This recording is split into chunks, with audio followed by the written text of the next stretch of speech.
नमस्कार बच्चों, आज हम हिंदी लोक भारती 9वीं कक्षा की कविता पढ़ेंगे जिसका नाम है ए सखी, जिसके लेखक हैं अमीर खुसरो। अमीर खुसरो भारत का एक ऐसा नाम है जिनके जीवन से परिचित होने का गौरव हमें इस पूरक पठन के द्वारा प्राप्त होगा। तो आइए हम इनके जीवन से परिचित होते हैं। इनका जन्म 1253 पटियाली एटा उत्तर प्रदेश में हुआ था। इनकी मृत्यु 1325 में हुई थी। अब हम इनका परिचय देखते हैं। अबुल हसन यमुनुद्दीन खुसरो जनसाधारण में अमीर खुसरो के नाम से प्रसिद्ध हैं। वे पहले व्यक्ति थे जिन्होंने हिंदी, हिंदवी और फ़ारसी में एक साथ लिखा था। अमीर खुसरो अपनी पहेलियों, मुकरियों और अपनी गज़ल के लिए जाने जाते हैं।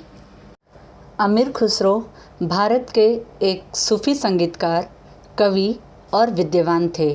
ये भारत की आवाज़ या भारत का तोता अर्थात तूतिए हिंद के रूप में जाने जाते थे और इन्हें उर्दू साहित्य का पिता भी कहा जाता है।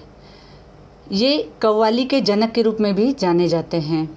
बच्चों, मैं आपको बता दूं कि अमीर खुसरो एक ऐसा नाम है जो अलाउद्दीन खिलजी के मुख्य गीतकार, गज़लकार और शायरों में से एक थे।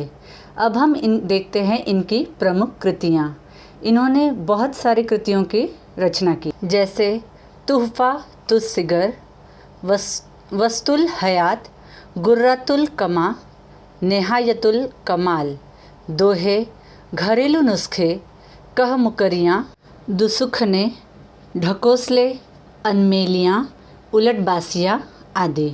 बच्चों, मैं यहाँ पर आपको बता दूँ, मुकरियों का शाब्दिक अर्थ होता है अपनी बात से मुकर जाना।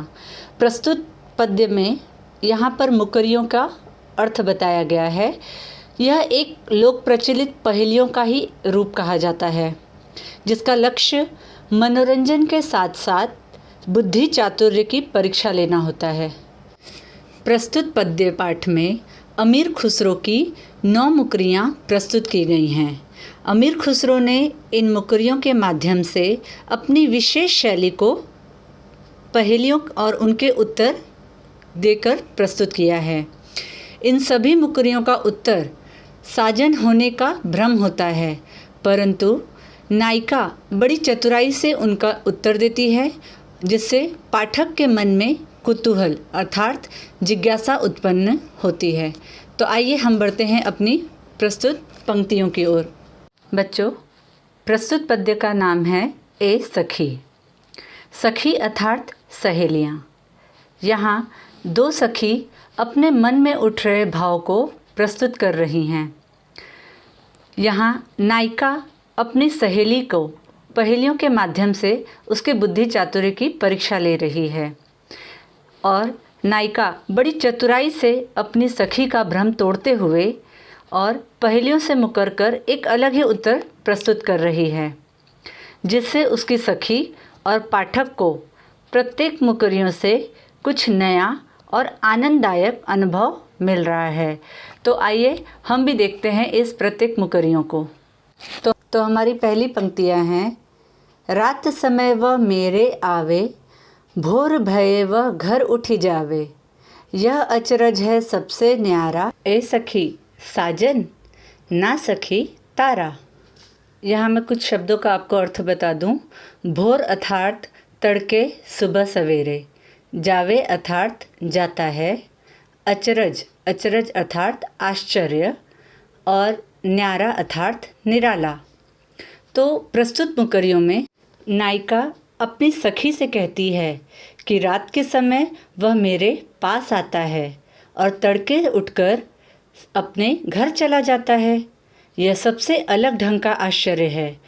तो उसकी सखी को ऐसा प्रतीत होता है कि ये शायद अपने साजन अर्थात अपने पिया की बात कर रही है, क्योंकि रात के समय उसका पति भी या उसका साजन भी थक हार कर घर पर आता है और सुबह भोर होते ही अपने काम पर चला जाता है। इसलिए वो उसे उत्तर देती है कि साजन, किंतु या उसका पति। किंतु नायिका यहाँ पर जवाब देती है ना सखी, वह है तारा, अर्थात रात के समय आसमान में तारे टिमटिमाते हैं और सुबह भोर तड़के होते ही वो गायब हो जाते हैं। तो यहाँ पर पहली मुकरियों का अर्थ तारे के रूप में प्रस्तुत होता है। अब हम बढ़ते हैं अपनी दूसरी पंक्तियों की ओर। वह आवे तब शादी होए, उस दिन दूजा और न कोय, मीठे लागे वाके बोल, ए सखी साजन ना सखी ढोल। यहाँ हम कठिन शब्दों का अर्थ देखते हैं। दूजा अर्थात दूसरा, कोई कोई कोई अर्थात कोई, वाके वाके अर्थात उसके, और बोल अर्थात बोली, आवाज़, स्वर।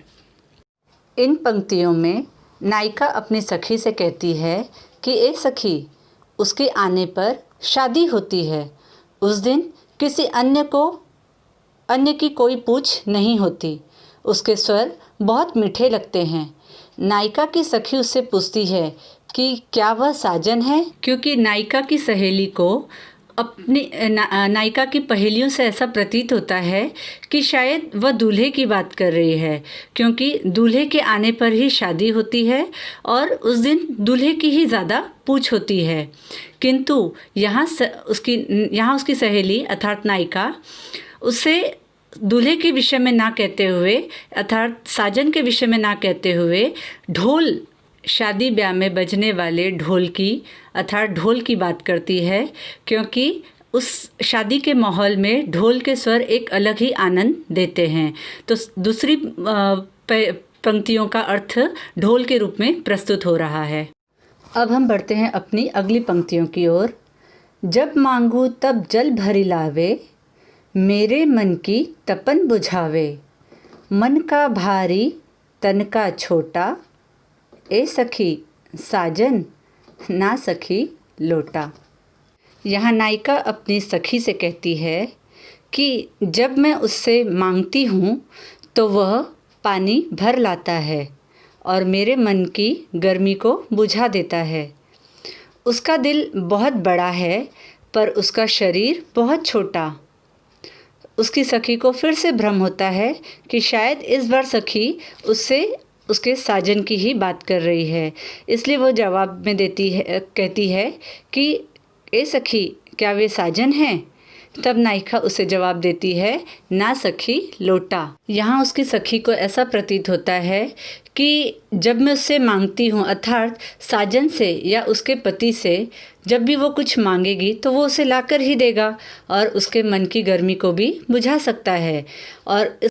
और प्रत्येक साजन को अपनी सजनी से प्रेम तो होता ही है, जिससे उसका दिल बहुत बड़ा है, इसलिए वो यहाँ पर अपने साजन की ही होने की अपेक्षा करती है। किंतु नायिका उसे फिर से अपने पहेली का उत्तर देते हुए यहाँ पर तीसरी मुकरी का उत्तर लोटे के रूप में प्रस्तुत करती है। तो बच्चों, आज हम इन्हीं 3 मुकरियों का अर्थ जानेंगे। आगे की पंक्तियों को हम अगली बार पढ़ेंगे। तब तक के लिए नमस्ते।